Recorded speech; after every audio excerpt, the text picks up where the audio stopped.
1989 में ईरान की सर्वोच्च सत्ता संभालने से पहले अयातुल्ला अली खामनई भारत आए थे। 1980-81 के दौरान उन्होंने एक धार्मिक नेता के रूप में कर्नाटक और कश्मीर की यात्रा की थी। कई सालों बाद जब तेहरान में उनकी मुलाकात भारतीय नेता से हुई तो उन्होंने अपने उस भारत दौरे को याद करते हुए उसे महत्वपूर्ण अनुभव बताया। उन्होंने महात्मा गांधी, जवाहरलाल नेहरू और मौलाना अब्दुल कलाम आज़ाद जैसे भारतीय नेताओं की खुले दिल से प्रशंसा की। साथ ही भारत की संस्कृति विविधता में एकता की परंपरा को भी सराहा।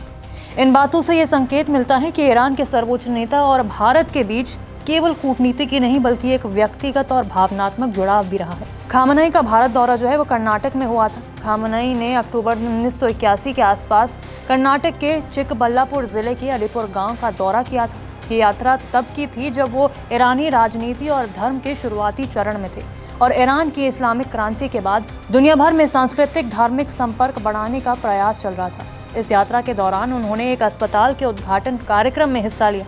इस अस्पताल का निर्माण भारत ईरान सहयोग से ही हुआ था। आज भी उसी गांव के इस अस्पताल का नाम रखा गया है और इसे सम्मान के प्रतीक के तौर पर देखा जाता है। स्थानीय लोग आज भी खामनई की यात्रा को ब्रिटिश आज़ादी के बाद से उनके गांव और ईरान के बीच जुड़े रिश्तों का एक विशेष अध्याय मानते हैं। बता दें कि अलीपुर गांव के शिया समुदाय का खामनई के साथ ऐतिहासिक और धार्मिक रूप से गहरा जुड़ाव रहा। कई युवा आज भी वहां से ईरान जाकर धर्म और शिक्षा के अध्ययन के लिए जाते हैं। अब खामनई का कश्मीर दौरा जो है वो था जामिया मस्जिद श्रीनगर में।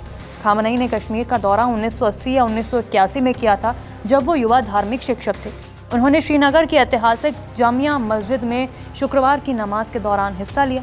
उस अवसर पर उन्होंने 15 मिनट का भाषण दिया जो उस समय अलग अलग मुस्लिम समुदायों शिया और सुन्नी के बीच भाईचारा बढ़ाने की भावना को बढ़ावा देने वाला माना गया था। खामनई के इस भाषण को कश्मीर के इतिहास में एक अनोखा क्षण कहा जाता है। ये पहली बार था जब एक ऐसे शिया धर्मगुरु ने सुन्नी बहुल मस्जिद में आधिकारिक तौर पर बोलकर समुदायों के बीच भाईचारे की बात की। इसके बाद कश्मीर में धर्मों और संप्रदायों के बीच समझ और एकता के लिए नई प्रेरणा भी मिली। इसका मतलब कि भारत ईरान संबंधों का ऐतिहासिक जुड़ाव रहा है। भारत और ईरान के सांस्कृतिक रिश्ते सदियों पुराने हैं। फारसी भाषा का प्रभाव मुगल काल से भारत में रहा है। कश्मीर की संस्कृति और शिया परंपराओं में ईरानी असर साफ दिखता है।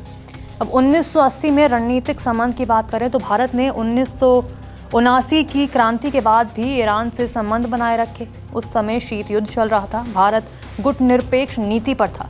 ईरान भी पश्चिमी दबाव का सामना कर रहा था। तो 1980 के दशक की शुरुआत में खामनई की भारत यात्रा को धार्मिक संपर्क, सामाजिक सहयोग और मुस्लिम समुदायों से संबंध मजबूत करने के प्रयास के रूप में देखा जा सकता है। ये यात्रा उस समय हुई जब वो वैश्विक स्तर पर बहुत बड़े नेता नहीं थे। बाद में जब वो ईरान के सर्वोच्च नेता बने तब उनके पुराने भारत संबंधों का जिक्र फिर से चर्चा में आ गया। नमस्कार, मैं हूं मानक गुप्ता।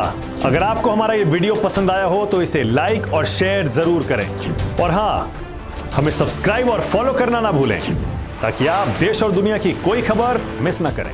तो जुड़े रहिए हमारे साथ और देखते रहिए न्यूज़ 24।